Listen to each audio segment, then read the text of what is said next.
Minsan kailangan mong iwan ang komportableng lugar para matuklasan ang tunay mong galing. Coming into this team, beyond the UAAP, honestly, wala naman ako napagpatunayan eh. So, like I said, I proved nothing in this league. Sa paglipat niya sa Creamline, alam niyang walang kasiguraduhang madali. Pero pinili pa rin niyang sumubok, hindi para magpakitang gilas, kundi para matuto, para mag-grow. Bawat block, bawat laro, bawat araw puno ng pagsisikap.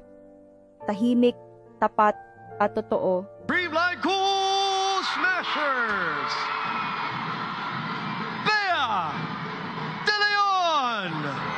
At ngayon, 1 taon matapos, iwan ang comfort zone niya.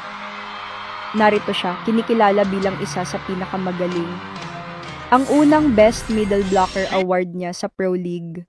Minsan, kailangan mo lang ng lakas ng loob para iwan ang dati at piliin ang panibagong simula. Doon mo mahahanap ang tunay mong galing.